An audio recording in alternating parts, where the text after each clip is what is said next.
Welcome to our Sunday service message. We pray this message encourages, strengthens, and draws you closer to God. Thank you for tuning in today. If you would like to continue hearing these sermons, please like and subscribe to our channel to be alerted when new sermons are posted. Give someone a high five. That's just like saying hi, nice to see you. So good to be here this morning. So good to be worshiping with you this morning.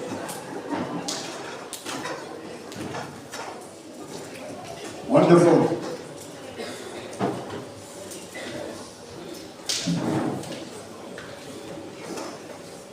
Here we go.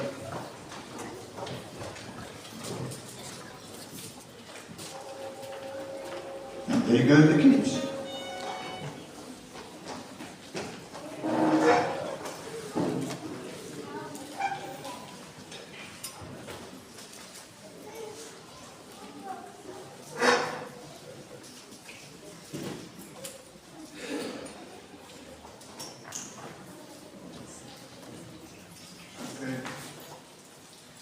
Good to be here this morning? Yes. You don't look very happy.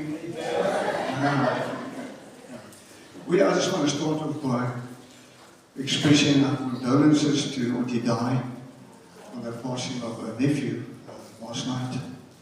And while we were enjoying ourselves, he passed on into glory. But the great thing is he did come to know Jesus as his personal Savior. So that guarantees his eternal salvation. And we are so grateful for that. But we had a great time last night at our Valentine's dance. And it was a fun event. It really was a fun event. And no amens this morning. Right? Really fun event. And some are probably tired now because they're recovering. They spent a lot of time on the dance floor. And I even learned Davina. Where's Davina?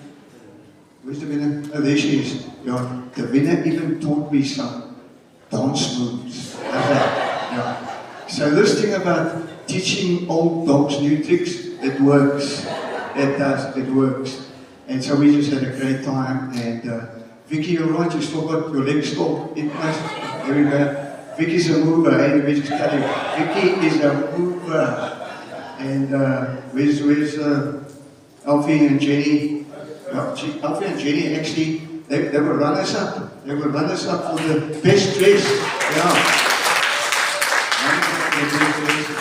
And I actually got a little bit cheesed off for that prize because I really thought I was the best dressed. That's just my opinion, you know.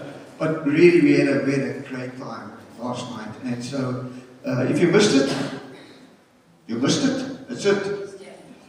Yeah, maybe next year we'll think about it. But this morning I want to minister under the Word of God, and I want to use as my title this morning: Love Changes Everything. Love changes everything. And I want to use as my text this morning Mark chapter 3. Mark's Gospel, not Mark Fraser, but Mark's Gospel, chapter 3, and reading from verse 16 to verse 19. It says this: these are the 12 he, talking about Jesus, appointed. Simon, to whom he gave the name Peter, James, son of Zebedee, and his brother John. To them he gave the name Boanerges, which means sons of thunder. Andrew, Philip, Bartholomew, Matthew, Thomas, James, son of Alphaeus, Thaddeus, Simon the Zealot, and Judas Iscariot, who betrayed him. That's the list of Jesus' choice of apostles. Because in the beginning, it tells us that he went up onto the mountain and he called these disciples because they were just disciples, which were followers, just like you and I are. We're disciples, we're followers of Jesus. And he called 12 of the disciples, and he chose them to be apostles, which means he simply chose them to be leaders above all the other disciples. And so he chose these 12. Now, I don't know about you, but I struggle with this list. Because if I was Jesus, number one, I would not choose Judas Iscariot. Would you? Would you choose Judas? There's no ways I'm going to choose him to be on my team. And he's going to end up betraying me.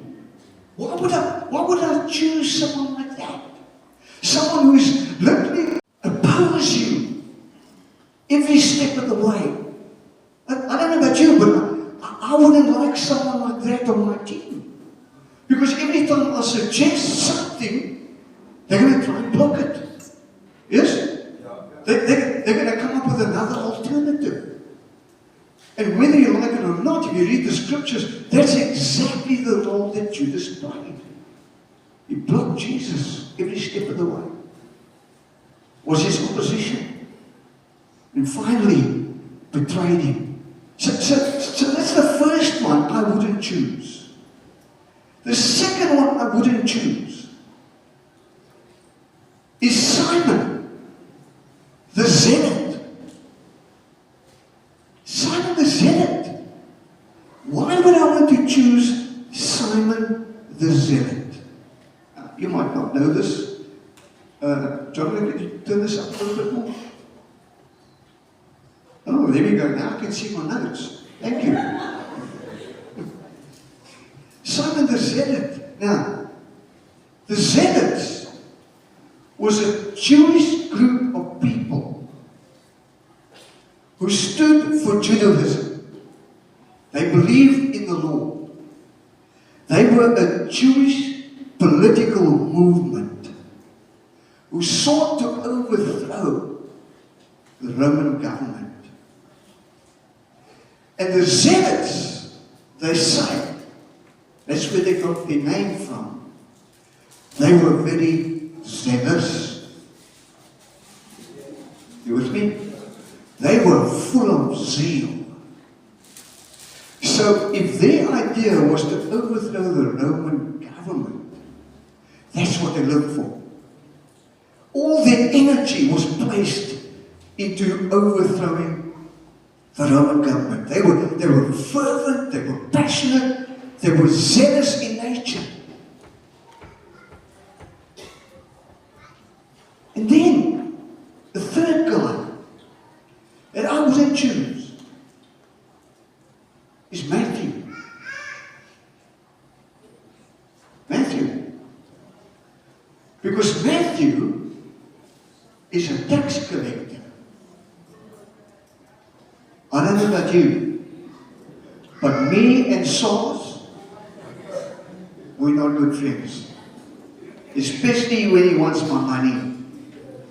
And sometimes he wants a lot of my money. Yeah. So Matthew, a tax collector, which means that he worked for the Roman government.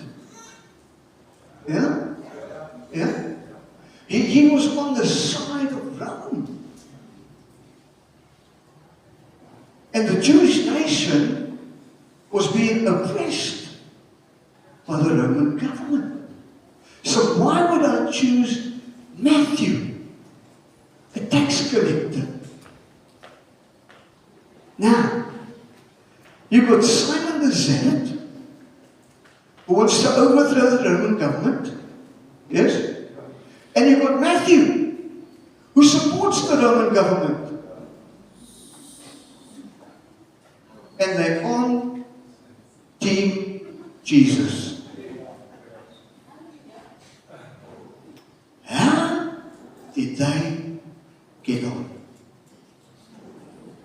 I don't know But I think this was a recipe for disaster. How were these two, never than the others, how on earth were they going to get along? Well, let me remind you of the title of my sermon. Love changes everything. Love changes everything. Love makes the rule. Okay, some of you loves. Before your time. But love changes everything. So this morning there's three characters that I want to focus in. Because I want you to see that love really does change everything. As far as I'm concerned, love is the most powerful thing on the planet. And I think Jesus, in his wisdom, knew that. That's why we are even called to love our enemies. I mean, Jesus, do you know what my enemies do? Yeah, he does. He knows. He knows what your enemies do to you. And yet, he could still say, love your enemies. Why? Because it's the most powerful force on the planet. There isn't another religious movement like Christianity that tells their members to love their enemies. No, there isn't. Everyone else says, destroy your enemy. Fight against, oppose your enemy. But not Jesus. Jesus says, no. Away with that kind of stuff. You love your enemies. Why? Because love is the most powerful force on the planet. So the three characters I want to look at is actually the three characters from Jesus' inner circle. Do you know who they were? You got two, right? Peter, James, and John. Peter, James, and John. And he chose them. He chose them to be on his team. And I'm going to show you that again, this is the three that I, in my wisdom, would not choose. Not Peter. I mean, Peter. It is said of Peter that he's the kind of guy that would go where angels fear to tread. He's that kind of guy. What would Jesus, what are we going to do? We're going to do this. Yes, come on, let's go. And Jesus has to say, no, hang on. Just a bit stuck. Just wait a bit. See, he's that kind of guy. He's the go-getter. He wants to be out there. He wants to be in the front. He wants to do stuff. He goes where other people won't go. He was passionate. He was zealous for the things of God. And you will recall that it was Peter in John 13 verse 37. If you take your notes, that's the first scripture you can write down. John 13 verse 37. Was Peter, after Jesus tells them, I must go to Jerusalem. And these are the things that's going to happen to me when I get to Jerusalem. And one of the things that's going to happen is they're going to arrest me. And they're going to put me to death. And it's Peter, this hard-headed, robust, zealous person. He says to Jesus, I will lay down my life for you. It's almost like saying, Jesus, there's no ways. There's no ways that you're going to go to Jerusalem and they are going to do this to you. No. Over my dead body. I'm going to be there. I'm going to lay down my life for you, Jesus. There's no ways they're going to do this to you. And then, those words literally came true. He said, I'm going to lay down my life for you. And he proved it. In John chapter 18 and verse 10. They come into the Garden of Gethsemane. Remember, Jesus went there to pray. He asked them, Peter, James, and John. He said, come aside with me. Let's just go spend some time in prayer. But I don't know if they went to a Valentine's dance the night before. But they couldn't stay awake. They couldn't even spend an hour with Jesus in prayer. They fell asleep. Yeah? And then the soldiers come. And the high priest, there's a whole entourage, they all come. And they come to arrest Jesus. And I just love this account in Scripture, as they come to arrest Jesus, he says to them, who are you looking for? They say we're looking for Jesus of Nazareth. He says, I am he. Oh, go read that portion of Scripture, and that's fantastic. And as he says those two words, I am, the Bible says they fall backwards. Why? Because there's power in the name I am.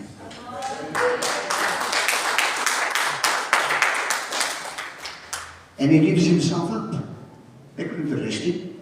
He gives himself up. Yeah? And as he's about to give himself up, who's there? Over my dead body. Yeah? Got a sword. He draws his sword. Poor old Malchus, the servant of the high priest. Peter takes his ear off. Yeah. Let me just tell you, Peter was a bad shot. I'm almost certain he wanted to take his head off. But he only got as far as his ear. Takes his ear off. And Jesus says, Oh, Peter, I rebuke you for that. That's not the way we operate. And then he takes Malchus's, I don't know where his ear was, but it must have been on the floor by now. And he takes Malchus's ear and he puts it back. Man, what kind of Savior is this? See, why? Love changes everything. Peter, the one full of zeal. How did he go from being this passionate, fiery, zealous, impulsive character to one who would pen these words? Fast forward a couple of years. He writes this: above all, love each other deeply, because love covers over a multitude of sins. How did he get there? How did he get to that place where he can talk about love? Huh? This impulsive guy just cuts people's ears off. See here, what Peter 4 was saying. It's a couple of years later now. But it would appear to me that Peter learned some stuff from being with Jesus. Yes? He learned some stuff. He learned that love is actually the right way to live. And so he writes to the church. And what he's doing is he's encouraging believers to prioritize fervent love, to overlook offenses and promote reconciliation rather than to dwell on the past. Above all, notice that. He says above all. In other words, make it a priority, man. It's above everything else that you do. Do this one thing. Above all. In other words, it's the most important action that you can execute. To love. And then he qualifies it. It's not just love one another. It's not just above anything else, love. He says, no, love deeply. Oh, man. It's see, it's not just surface love. Well, I love you. Do you love me as I love you? No. It's deep. It's a deep love. Love deeply. It implies earnest, intense, fervent love. You see, he was able to transfer his intense zeal, his fervent zeal, into fervent and intense. Because he got to that place where he understood it's all about love. And then he says, here's the reason for it. You know why you should do that? You know why you should love deeply? It's because love covers over a multitude of sins. Man, I think Peter was speaking from experience. I think Peter was speaking, yeah? You agree with me? He's speaking from experience here. Because he was saying, you know, I've messed up so many times with Jesus. I've messed up so many times. But every time I mess up, His love covers over. See, that's why we celebrate the Passover. Yeah? Because Jesus passes over. Covers over a multitude of sins. I say this all the time. We all mess up. Anybody mess up this morning already?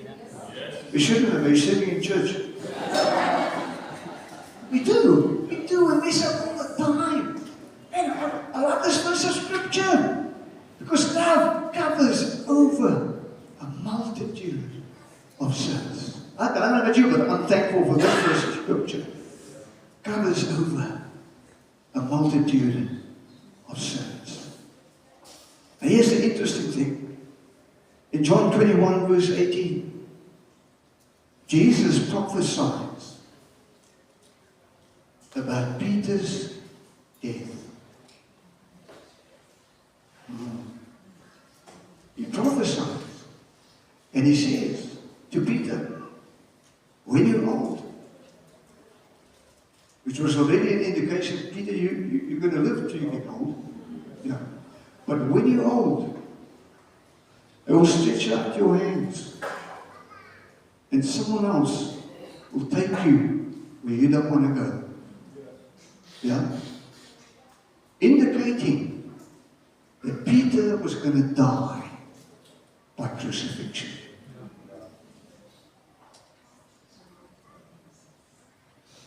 And the Bible doesn't record his death, but tradition does.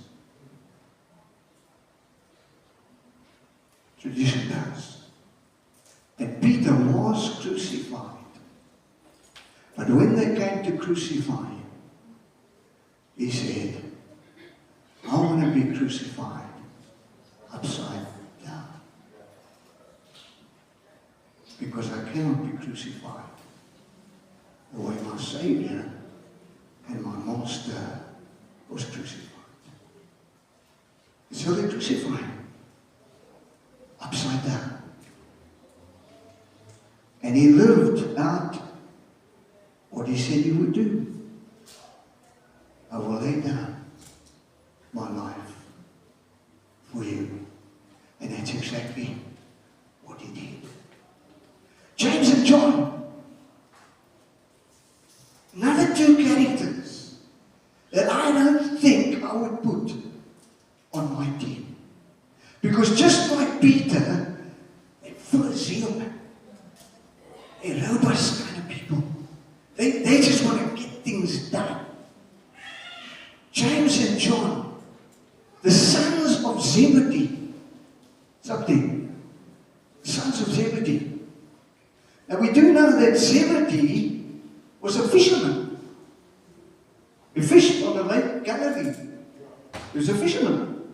Yeah? And his sons, James and John, ran the father's business. Yeah? Zebedee and Sons Fisheries. You don't read that in your Bible. Yeah. I read it in my Bible. Yeah. James and John. They ran the business. Can you imagine what it was like for Zebedee? When Jesus came along and said, come follow me. I'm going to make you fishers. Can you imagine Zebedee? No, guys, where you going? Where you going? No, we have a business here to run. It's called Zebedee and Sons Fisheries. You can't just go off with this fellow Jesus. See again, you don't read the Bible the way I read the Bible. I use my imagination. God gave me a brilliant imagination. Some of you need to use it sometime. It's a fantastic tool. And so off they go. And they follow Jesus. But they had a passion. They were fiery. They were impulsive of nature. To such an extent. What's the scripture up there? To such an extent. Is it back? No, it's not there. Okay. Jesus gave them the nickname Boanerges.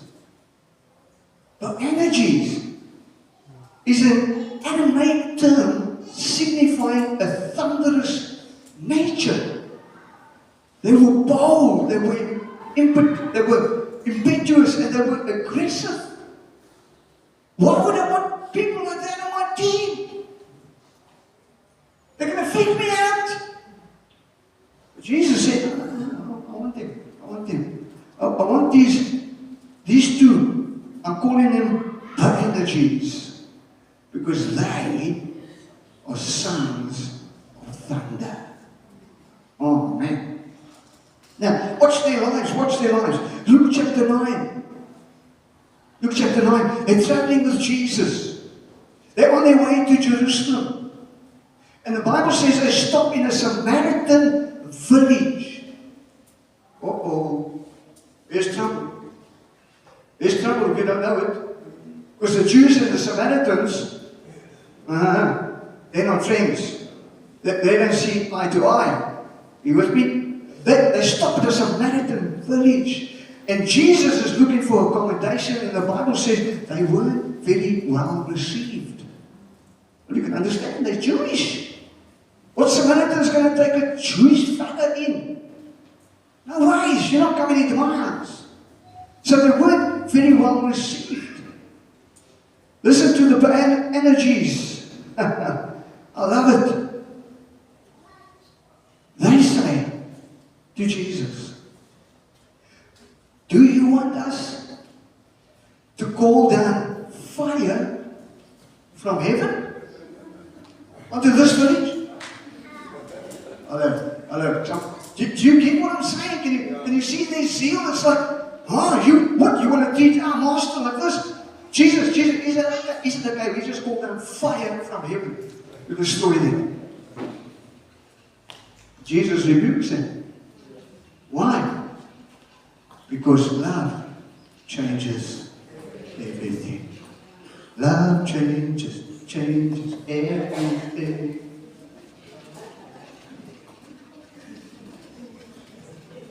Oh man. Jesus rebukes them. Their response reveals a fervency and an anger that could be called thunderous. But it doesn't stop there with these two, James and John. It doesn't stop there. In Matthew chapter 20, you can go read it yourself. They, along with their mother, get into an argument because she makes a typical mother. Typical mother, always looking out for the boys.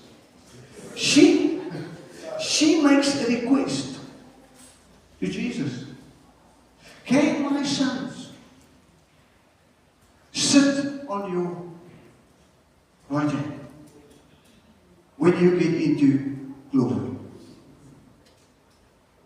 You think it's a reasonable request? Well, not according to the other disciples.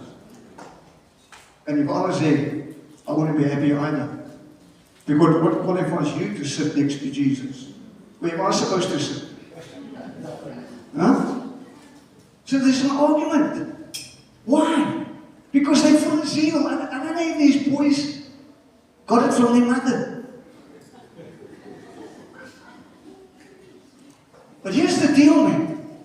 Jesus took these volatile young men and He transformed them into leaders in the early church. Why? Love changes everything. That's the reason why.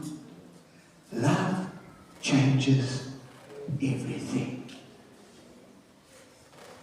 Peter, James, and John. Peter, James, and John had some special times with Jesus. Remember, they were His inner circle. You read the scriptures.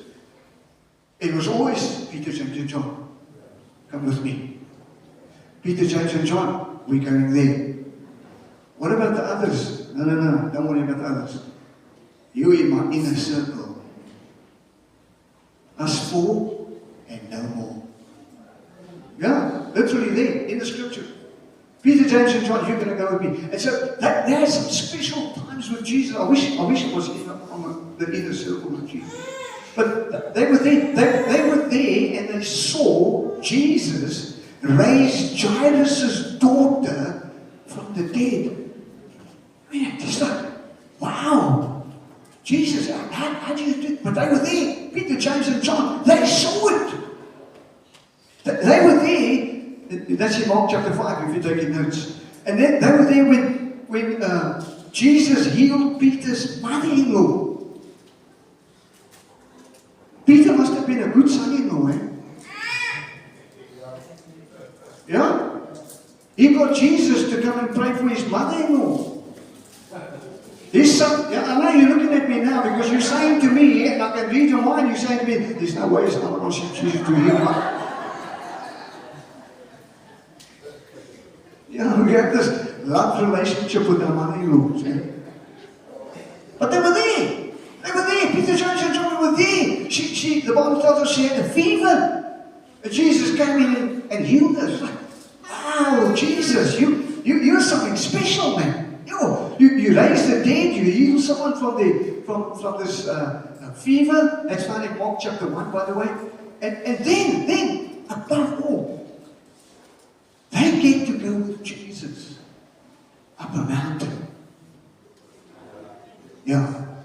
And something special happens on that mountain. It's called the Mount of Transfiguration. And the three of them get to witness who Jesus really is. They saw Him transfigured in front of them. No wonder when they came down from the mountain, they said, "Let's build some booths over here. One for you, one for." Why? They were so impressed with Jesus when they saw Him being transfigured on the mountain. But they saw all these things. James never ever wrote a book. Don't mistake him for the book of James. The book of James was written by Jesus' half-brother, James. But not this James, okay? So this James never ever wrote a book. But what we do know about him, he was passionate and he was zealous for Jesus. He kept the faith, no matter the challenge. He used his gifts in service for the Lord. And he was the first apostle to be martyred. James. The first apostle to be martyred. This volatile young man, full of zeal. And Jesus could transform him and take his zeal that he had and transform it and use it for the glory of God. First apostle to be martyred. In fact, it's found in Acts chapter 12 and verse 2. It tells us that James was martyred by being beheaded by Herod.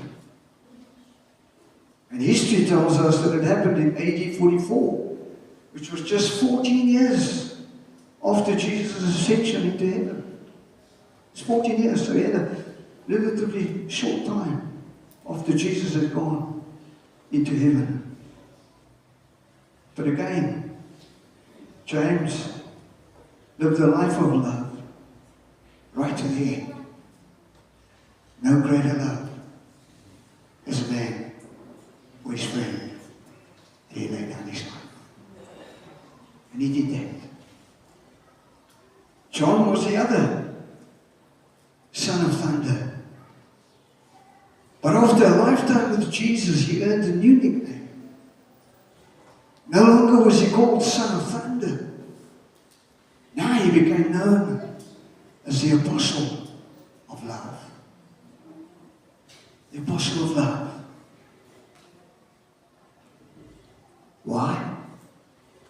Because love changes everything. He's identified in John chapter 13 and verse 23.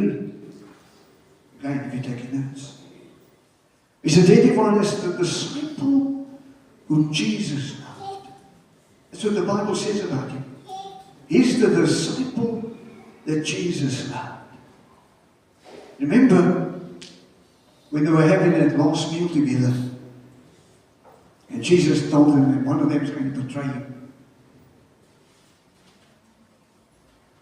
It was John that was sitting next to Jesus. It speaks about him as being the one that Jesus loved. He's also the one who was entrusted with the care of Mary, the mother of Jesus. John 19 verse 26.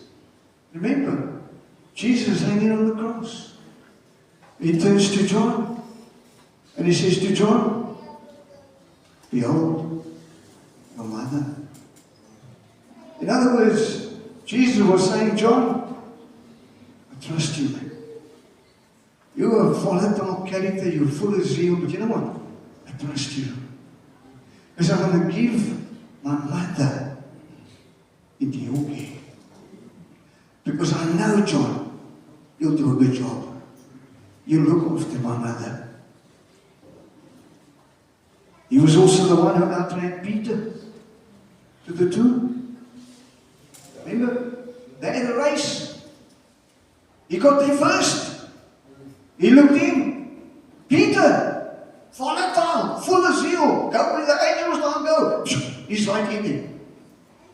Goes past John. John authored 5 books in the New Testament.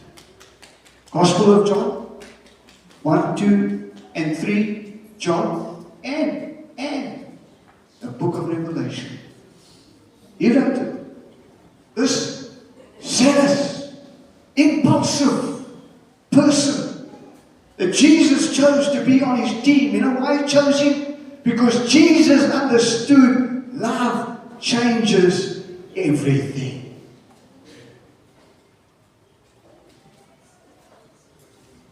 He was the last of the apostles to die.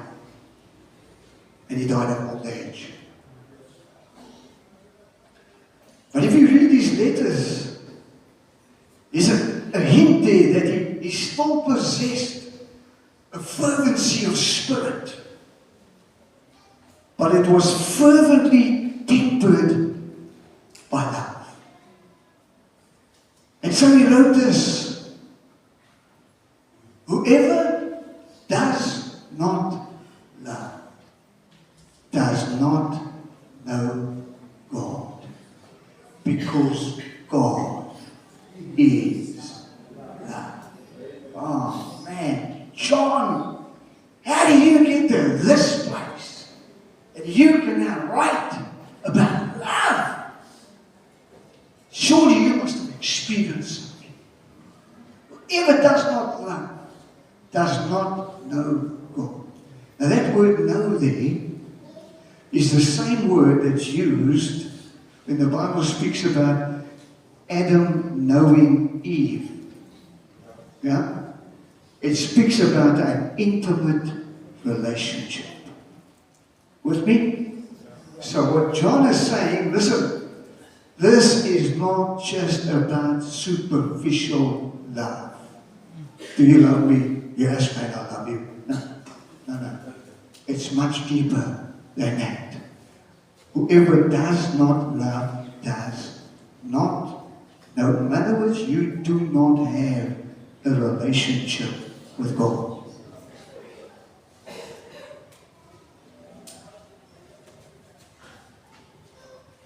It highlights that love is not just an action, but it's the very essence of God. The very essence of God. It's His nature. I keep telling you this. He cannot help Himself but to love. Why? That's His nature. That's His essence. That's His makeup. He cannot turn away from it. He loves, He loves, He loves. You mess up, He loves, He loves, He loves. Why? Because love changes everything.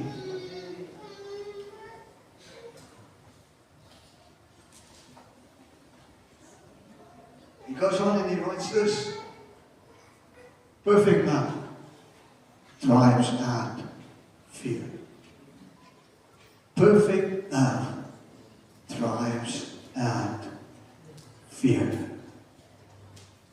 Indicating that God's love removes the fear of punishment. It's a call for believers to demonstrate God's love to the world through our own actions. Perfect love.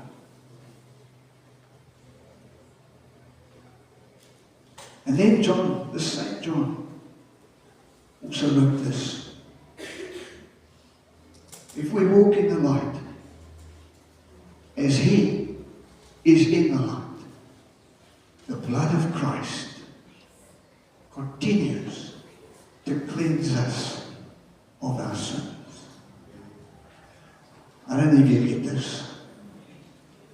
If you walk in the light, as He is in the light, then the blood of Christ continues. It's a continuous thing. You see, many of us can relate to the day that we got saved and the blood of Jesus washed us from our sin. But this is not what He's saying. What He's saying is that if you walk in the light, because as believers, that's what you should be doing. You should be walking in the light, not in the darkness. Yeah? You walk in the light. So if you walk in the light as He is in the light, the blood of Christ continues. Not just when you got saved. Because you messed up how many times after you got saved? Yeah? How many times? Well, thank God for the blood of Christ. Because whenever you mess up, it continues. It never stops. It continues to cleanse us of our sins. Oh, man. You see, that's why we can say Jesus died once and for all. Oh, man. Because His blood covers a multitude of sins.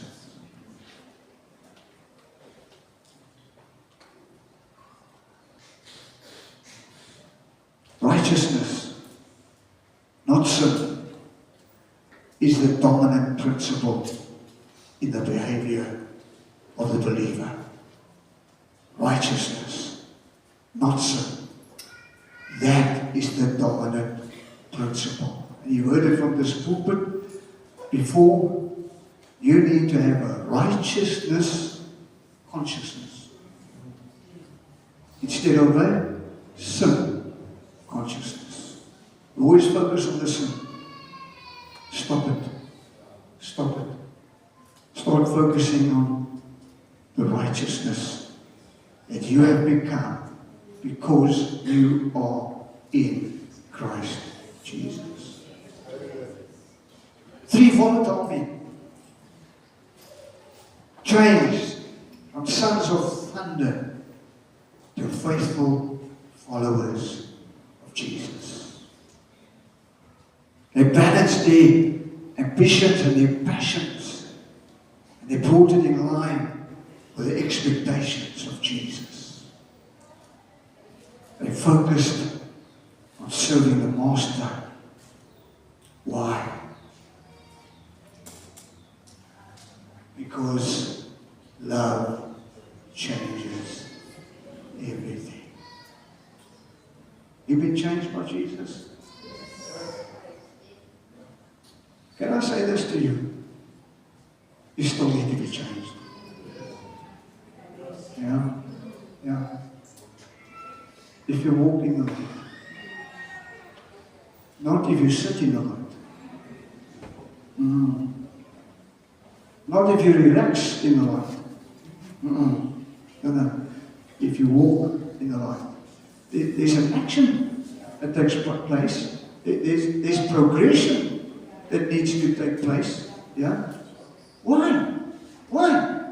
Because love changes everything. Come on, let's stand together this morning.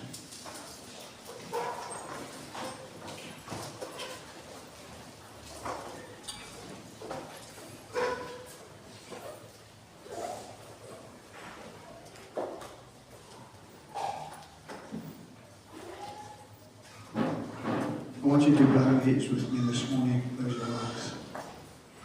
Just for a moment.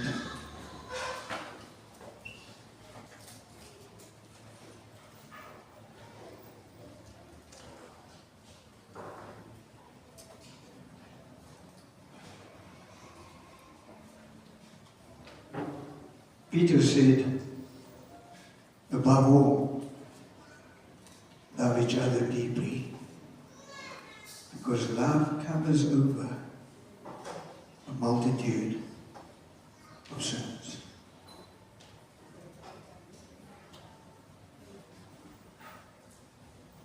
Love each other deeply.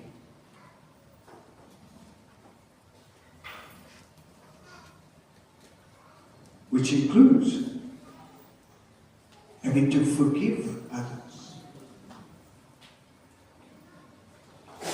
Which includes having to overlook offenses. Which includes promoting reconciliation rather than dwelling on past events.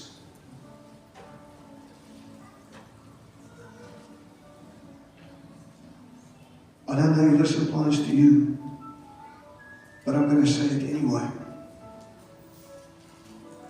I believe there's some among us this morning that need to dispense with forgiveness. We need to learn to love again. You've forgotten what it's like. In fact, I believe there's some that are carrying deep hurts. And now I don't want anyone looking around, please. I want you to close your eyes and bow your heads with me. But there's some here this morning dealing with deep hurt. You just can't forgive what they did to you.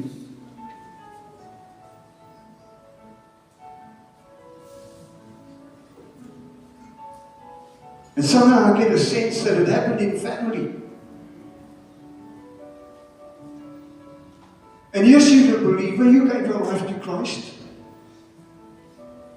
You've asked God for forgiveness, and He's granted you that. But you struggle to forgive others because they hurt you deeply. Family member. I want to say this to you this morning. God wants to set you free. Right there where you are. And all He needs you to do is dispense with forgiveness. You've received forgiveness. Now dispense forgiveness to those that have hurt you.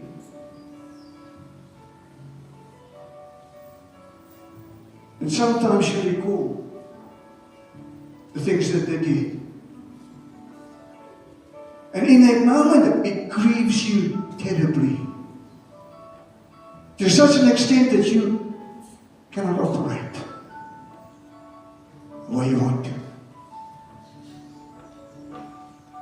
I don't know who you are, but I do know that God wants to minister to you this morning. Just there where you are. Let it go, man. Let it go. Just say, God, I'm forgiving them. You know, better still, name the person. Name the person. Say, God, that one who did this to me, it made me feel like this. I'm going to release them. I'm going to dispense forgiveness to them. Because this morning I understand. When I release them, I'm actually released. I want to find my freedom in you, Jesus.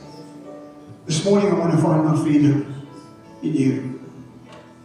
So right now, once you do that, just there where you are, just where you're standing quietly, just bring it before the Lord. Let the Holy Spirit do a work in your life this morning. Amen. Give up the bitterness, man. Give up that unforgiveness. Just give, it's not worth it. Let me tell you, it's not worth it. It's going to stunt your growth. And never become the person that God wants you to be. Why would you allow someone that hurt you to have such a hold over you? Just give it up. Give it up. I'm going to pray a prayer. If you want me to include you in that prayer, just raise your hands, put it down again. This morning, be in business with God, man. Be in business with God. Thank you, thank you, thank you. Just slip it up, slip it down again. Oh, Jesus, Jesus, Jesus. Father, we've been through so much hurt.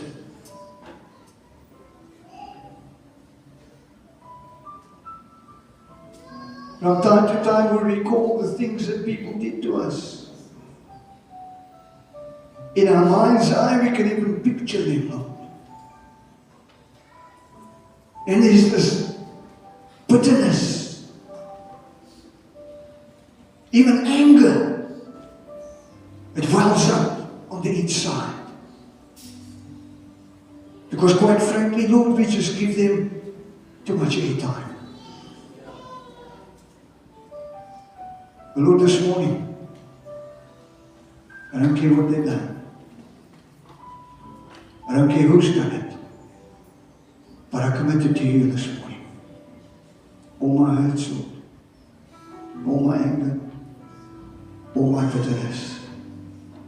And I dispense with forgiveness to that family member, Lord, who treated me so badly. I forgive them. And I release them. And I understand that as I release them, so you release me. Let the chains fall from me this morning, I pray. Let it fall. Let it fall. Set me free, I pray. Set me free. Help me to learn to love again. Help me, Lord, to learn to love again. Because love changes everything. And we thank you, Lord. Thank you, Holy Spirit, that you come to minister to us this morning. Now, God, I pray that everyone that prayed that prayer, or who agreed with that prayer, that you would cause them to walk in love, to walk in the light as you are in the light, so that the blood of the Lord Jesus Christ will continue to cleanse us from our sin. And so Lord, we thank you for the work that you've done in our lives this morning. Thank you for your word. Thank you for instructing us this morning, Lord. Now, Father, I pray that you brought us with your blessing. May the love of God our Father, the grace of our Lord Jesus Christ, and the fellowship of Holy Spirit be our portion. In Jesus' name, and all God's people say, Amen.